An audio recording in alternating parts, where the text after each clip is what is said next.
"You have always been so selfish, Natalie. What about family loyalty?" my father shouted across the holiday table, his face reddening as he gripped his wine glass so tightly I feared it might shatter. "I cannot believe you would refuse to help your own sister," my mother added, shaking her head with that familiar look of disappointment I had seen countless times throughout my life. I sat there, stunned into silence, as my carefully wrapped birthday gift, the one they had barely acknowledged minutes earlier, was snatched up by my father and tossed unceremoniously into the kitchen trash can. My name is Natalie Ruiz, and at 38 years old, I had spent my entire adult life being the responsible one.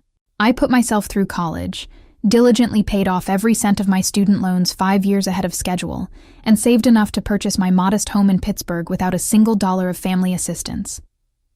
All while my younger sister Vanessa drifted between business ventures that inevitably collapsed due to her poor planning and financial management. The request from my parents had been breathtaking in its audacity. Sell my home, the one thing I had worked tirelessly to achieve, to bail out Vanessa's failed boutique, her third failed business in 5 years. When I gently but firmly declined, explaining that I couldn't sacrifice my financial security, I became the villain of the family narrative once again. Somehow, standing up for myself made me ungrateful in their eyes. The irony of the situation wasn't lost on me. The mortgage papers for my parents' house bore my signature as guarantor, a fact they conveniently overlooked whenever they criticized my life choices. When their credit couldn't qualify for their dream home 7 years ago, I had stepped in without hesitation. No conditions, no complaints. Just what I thought family was supposed to do for each other. Looking across the table at Vanessa, I noticed she couldn't meet my eyes. Perhaps some part of her recognized the injustice of the situation, but she remained silent as our parents continued their barrage. The tension in the room was suffocating, weighing down on my shoulders like an invisible boulder. Years of similar moments flashed through my mind, always being expected to sacrifice while Vanessa was coddled, always being the emergency fund while she pursued her dreams without consequence. Something inside me shifted. The familiar urge to apologize, to acquiesce just to keep the peace, evaporated. In its place, a calm resolve took hold. I knew what I needed to do, what I should have done long ago. I excused myself quietly from the table, my chair scraping against the hardwood floor as I stood. "Where are you going?" my mother called after me, her tone suggesting I was committing yet another offense by leaving. "To my car," I replied simply. "I'll be right back." Growing up as the eldest daughter in the Ruiz family had always meant one thing: responsibility. From a young age, I learned to be the dependable one, the steady hand, the voice of reason. While Vanessa was encouraged to follow her passions and express herself freely, I was subtly guided toward pragmatism and sacrifice. "You're the sensible one, Natalie," my mother would say, as if it were the highest compliment. What she really meant was that I could be counted on to clean up everyone else's messes. Our parents owned a small insurance agency in Pittsburgh that provided a comfortable living, but never quite enough to fund both Vanessa's expensive tastes and their own lifestyle. Somehow, the shortfall always became my problem to solve. When Vanessa needed money for art school in New York, I delayed my own graduate studies to work extra hours. When she dropped out after 2 semesters to find herself in Europe, I covered her credit card debt. When our parents wanted to renovate their kitchen, I contributed a significant portion of my savings. The pattern continued into adulthood. While I built my career as a financial analyst at Gravora Group, carefully saving and investing, Vanessa bounced between creative endeavors that inevitably ended in financial disaster. First the photography studio, then the handcrafted jewelry line, and finally, the boutique clothing store. All funded with family money, and all mismanaged into oblivion. Yet somehow, in the family mythology, Vanessa was the brave dreamer, while I was just boring. Reliable Natalie with her spreadsheets and emergency fund. 7 years ago, when our parents decided to purchase their dream home, a sprawling Victorian in an upscale neighborhood they couldn't actually afford, They came to me with earnest expressions and familiar appeals to family loyalty. "The bank needs a guarantor," my father had explained, sliding the paperwork across my kitchen table. "Just a formality, really. We'll make every payment." I hesitated then, sensing the weight of the commitment, but ultimately signed. After all, they were my parents. They had raised me, supported me in their way, and they promised this would be the last time they needed my help. It wasn't. Each year brought new emergencies that required my financial intervention. Each time, I told myself it would be the final time. Each time, I was wrong. The breaking point came gradually, then suddenly, like bankruptcy, as Hemingway might say. Small resentments accumulated, the forgotten birthdays, the dismissive comments about my career, the way they celebrated Vanessa's smallest achievements while taking my stability for granted. But I never expected the holiday dinner to become the final straw. When I returned to the dining room, file folder in hand, my family had already moved on to dessert, as if nothing had happened. My half-eaten dinner had been cleared away. My empty chair pushed in. The message was clear. The conversation was over, and they expected me to fall in line as I always had. "What's that?" my father asked, eyeing the folder with mild curiosity as I set it on the table. "Something I've been meaning to discuss with you both," I replied, my voice steadier than I expected. "I think now is an appropriate time." My mother's spoon clinked against her dessert plate as she set it down. "Really, Natalie? You're going to ruin the holiday with more drama?" The audacity of her statement after what had just occurred almost made me laugh, but I maintained my composure. I had rehearsed this moment in my mind many times, never quite believing I would follow through. But throwing my birthday gift in the trash, that casual cruelty had crystallized something for me. "I'm not here to create drama," I said, sliding the folder toward my father. "I'm here to clarify our financial arrangements going forward." My father opened the folder with furrowed brows. Inside were 3 documents: the original mortgage agreement with my signature as guarantor, a notice of intent to transfer ownership, and a formal letter explaining my decision to step away from all financial responsibility for my family members. As he read, I could see the color drain from his face. My mother, sensing his distress, leaned over to read along, her expression morphing from annoyance to disbelief. "What is this?" she whispered, looking up at me with wide eyes. "It's exactly what it appears to be," I replied calmly. "I'm removing myself as guarantor of your mortgage. I've transferred my stake to Aspen Capital Partners, a private equity firm that specializes in these arrangements." Vanessa, who had been scrolling through her phone, finally tuned in to the tension. "What's happening?" My father's hands trembled slightly as he set down the papers. "Your sister is abandoning us," he said, his voice a mixture of anger and fear. "After everything we've done for her." I felt a twinge of guilt, the programmed response of a lifetime, but pushed past it. "I'm not abandoning anyone. I'm simply establishing boundaries that should have been in place long ago." I explained that Aspen Capital would be contacting them within the week to discuss payment options. They could refinance, sell the house, or work out an arrangement with the firm. What they couldn't do was count on me to bail them out anymore. "You can't do this," my mother said, her voice rising. "We're your parents." "I can, and I am," I replied. "Being family doesn't mean I have to set myself on fire to keep everyone else warm. I deserve the same respect and consideration I've always given all of you." Vanessa stared at me, finally meeting my eyes across the table. For once, she looked genuinely shocked. Perhaps at the situation, perhaps at seeing me stand up for myself at last. The days following the holiday dinner unfolded in a blur of accusations and desperate attempts to make me reconsider. My phone buzzed constantly with messages and voicemails, each more frantic than the last. "You've always been jealous of your sister," my mother claimed in one particularly hurtful message. This is just your way of punishing us all for loving her, too. My father took a different approach, alternating between rage and manipulation. After everything we sacrificed for you, he said during an unannounced visit to my office, his voice carrying across the open floor plan. This is how you repay us? I ushered him into a conference room, keenly aware of my colleagues' curious glances. Dad, what sacrifices exactly? I put myself through college. I built my career without connections or help. I've been financially independent since I was 22. We gave you life, he exclaimed, as if that entitled them to ownership of mine. We raised you. Yes, you did, I acknowledged, and I'm grateful for that.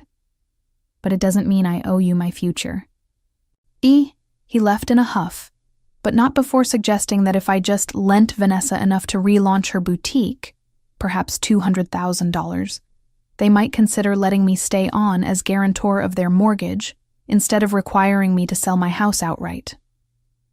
The audacity was breathtaking. They weren't even trying to negotiate. They were still making demands. Meanwhile, Vanessa employed a more subtle tactic, the false olive branch. I never asked them to pressure you like this, she said over coffee at a neutral location. Her eyes were wide with practiced sincerity. I just mentioned I was having financial difficulties, and they took it upon themselves to approach you. I stirred my latte slowly. And yet you sat silently while they berated me and threw my gift in the trash. She had the grace to look embarrassed. I was shocked. I didn't know how to react. You never do, I observed. Not when it might mean standing up to them. Vanessa leaned forward, her voice dropping to a conspiratorial whisper. Look, I know I've made mistakes with my businesses, but this boutique concept is solid. I just need enough capital to relocate to a better location with more foot traffic. If you helped me... No, I said firmly, cutting her off. I'm not investing in your business ventures anymore.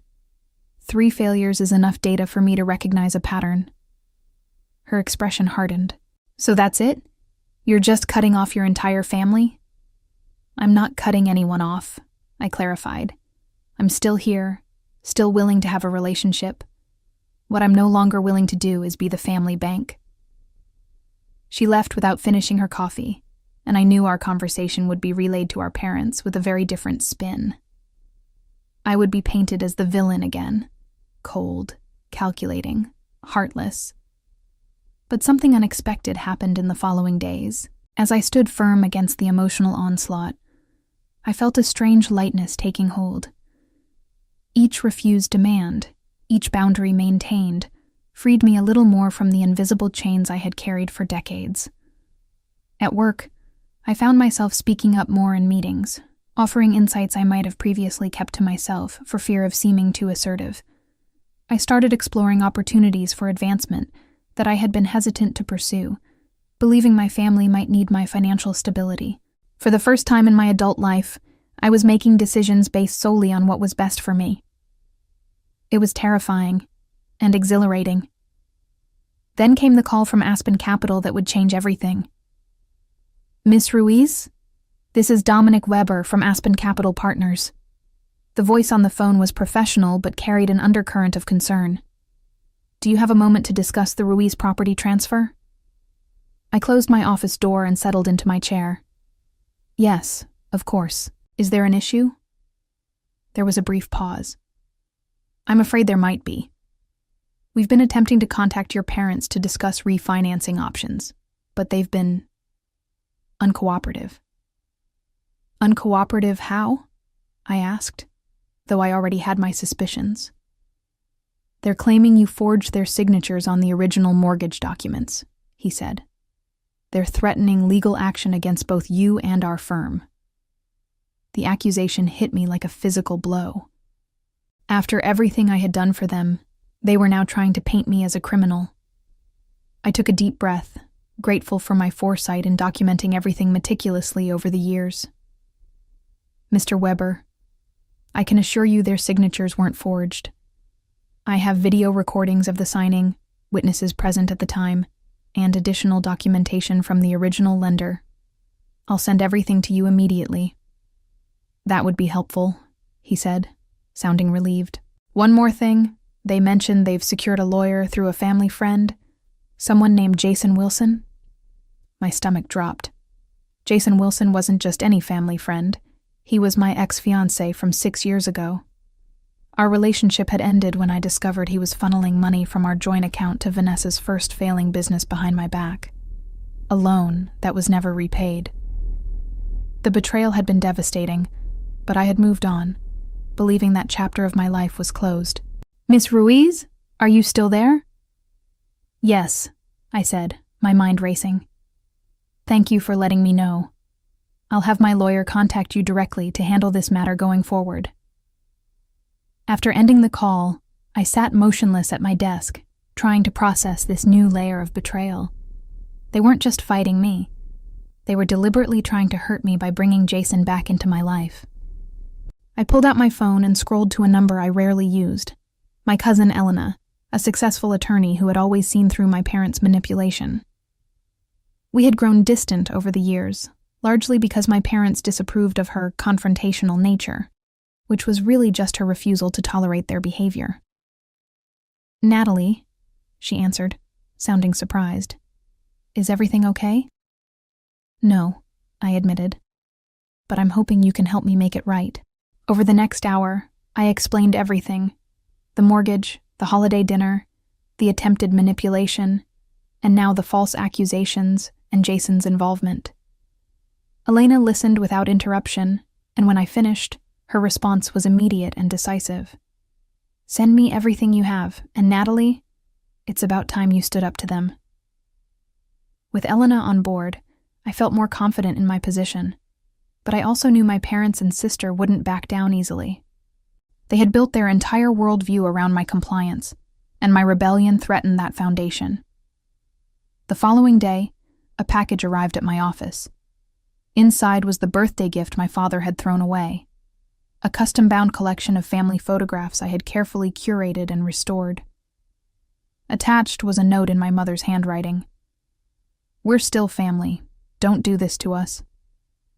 The manipulation was so transparent it almost made me laugh. Return the discarded gift as if it had never been thrown away, appealing to family bonds while simultaneously threatening me with false legal accusations.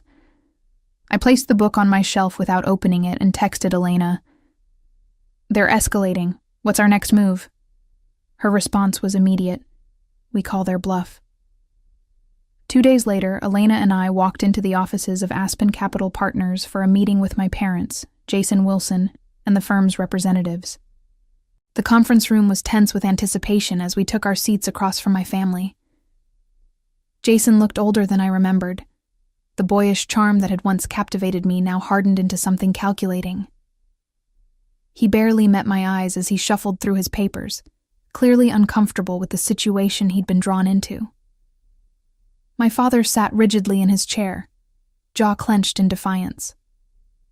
My mother dabbed at her eyes with a tissue, the picture of maternal distress. Vanessa had chosen not to attend, sending a text that morning claiming she didn't want to be in the middle, as if she hadn't been a central figure in this drama from the beginning. Dominic Weber opened the meeting.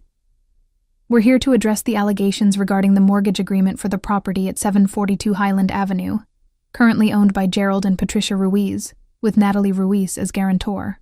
My father leaned forward. "My daughter forged our signatures and is now trying to force us out of our home.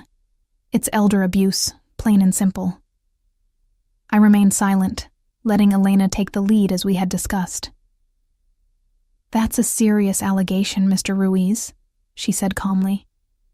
"One that could have significant legal consequences for the accuser if proven false." She opened her laptop and turned it toward the room. "I have here the video recording of the original mortgage signing, taken by the notary public as part of their standard practice." The video began to play, clearly showing my parents signing the documents, expressing gratitude for my help, and promising this would be the last time they needed my financial assistance. "Additionally," Elena continued as the video ended, "I have statements from the notary and the bank representative present that day, confirming the signatures were made willingly and with full understanding of the terms. Jason shifted uncomfortably. These could be doctored or taken out of context. They're certified copies, Mr. Wilson, Elena interrupted. And we have the originals secured with timestamps and authentication. But perhaps more relevant to your client's concerns is this. She slid a document across the table. This is a full accounting of all financial assistance Natalie has provided to the Ruiz family over the past 15 years. Loans never repaid, investments in Vanessa's businesses with no return, contributions to household expenses, and various emergencies. The total comes to approximately $387,000, not including the mortgage guarantee. My mother gasped. That's absurd. We never... Every transaction is documented, Elena said firmly. Bank transfers, checks, credit card statements. Natalie has kept meticulous records. The room fell silent as the magnitude of what they owed me, financially and morally, sank in. Dominic Weber cleared his throat. In light of this information, does your client wish to maintain their allegations of forgery, Mr. Wilson? Jason looked at my father, who seemed suddenly deflated. We'll need to confer privately. They were given a smaller meeting room, and while they were gone, Dominic turned to me. Miss Ruiz, may I ask why you maintained this arrangement for so long? I considered the question carefully. They're my family. I always believed that eventually they would recognize the imbalance and want to make things right. I was wrong. When my parents and Jason returned, the change in their demeanor was striking. My father's defiance had crumbled, replaced by a calculating pragmatism. We're prepared to withdraw our allegations, Jason announced, and to discuss refinancing options for the mortgage. Elena nodded. That's a start. But there are additional terms my client requires before we can move forward. As she outlined my conditions, a formal acknowledgement of the debt they owed me, a legally binding agreement to cease all financial demands, and a commitment to family counseling, I saw something I had never witnessed before. My parents listening, truly listening, to my needs. It wasn't quite victory, but it was the beginning of something new. 3 months after the meeting at Aspen Capital, I sat across from my family at a restaurant chosen for its neutral territory. This wasn't a celebration or a reconciliation. It was a reckoning. My parents had sold their dream house. The Victorian that had been the physical manifestation of their entitlement now belonged to another family. They had downsized to a comfortable condo that better suited their actual financial situation and used the remaining equity to partly address their debt to me. They looked different somehow, smaller, less imposing. My father's perpetual confidence had given way to a quiet sobriety. My mother's theatrical emotions had been replaced by a careful restraint. We've signed up for the financial counseling program, my father said, sliding a registration confirmation across the table. The first session is next week. I nodded, accepting the paper without comment. It was one of my non-negotiable conditions, that they learn to manage their finances responsibly rather than relying on others to bail them out. And we've been talking to Vanessa about her spending habits, my mother added. She's agreed to meet with the counselor too. Vanessa, who had been uncharacteristically quiet, looked up from her menu. I've taken a job at Gravenhurst Freight, she said. In their marketing department. It's entry-level, but it's steady. The surprise must have shown on my face because she quickly added, I know it's not as exciting as running my own boutique, but after looking at the numbers, really looking at them, I realized I was never as close to success as I thought. It was perhaps the most honest thing my sister had ever said to me. Not an apology, not quite, but an acknowledgement of reality that had been sorely lacking in our family dynamic. That sounds like a good opportunity, I said, meaning it. Their marketing team has a strong reputation. A tentative smile crossed her face, not the dazzling, manipulative charm she usually employed, but something more genuine. Thanks. I'm trying. The changes in my family didn't happen overnight. and they weren't without setbacks. There were still tense phone calls, still moments when old patterns threatened to reassert themselves.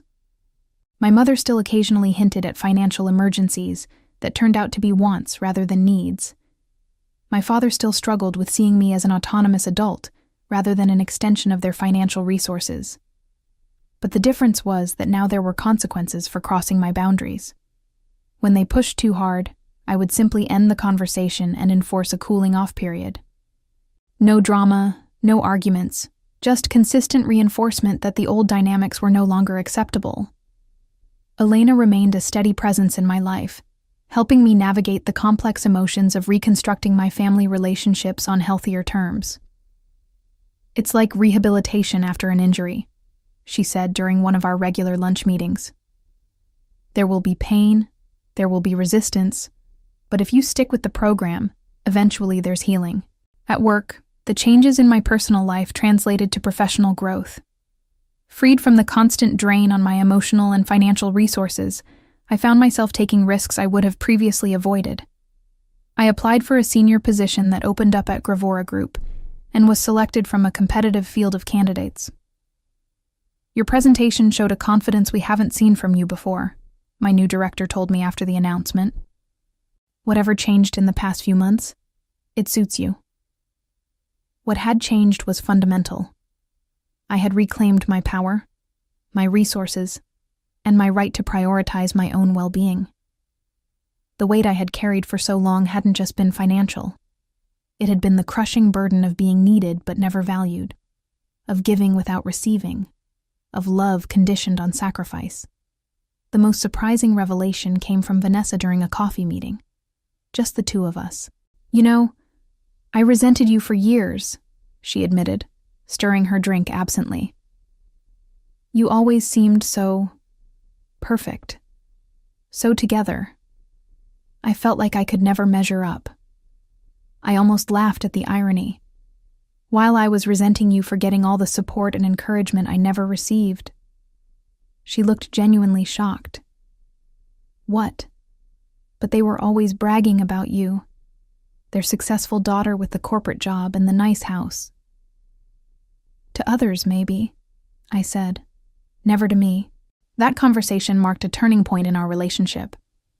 Not an instant transformation into the close sisters we had never been, but the beginning of an honest dialogue that held the potential for something authentic. As for my parents, they were learning, slowly, reluctantly, that respect was a prerequisite for a relationship with me, not an optional extra. The family counseling sessions were revealing patterns that had been invisible to all of us, generations of financial manipulation and emotional control that had been normalized through repetition. The journey toward healing was just beginning, but for the first time, I was facing my family as an equal, not a resource to be depleted, but a person worthy of consideration and respect. The mortgage that had once bound us in an unhealthy dynamic had ultimately forced a necessary reckoning. Sometimes it seemed the most profound revenge isn't in causing pain to those who hurt you, but in reclaiming what should have been yours all along: your autonomy, your dignity, and your right to define the terms of your relationships. As I drove home from our latest family meeting, I realized that the greatest victory wasn't in watching my parents downsize or seeing my sister take a conventional job. It was in the knowledge that regardless of what happened with them going forward, I was finally free. Free to build the life I wanted, on my terms, without guilt or obligation weighing me down. In seeking justice, I had found something far more valuable: peace.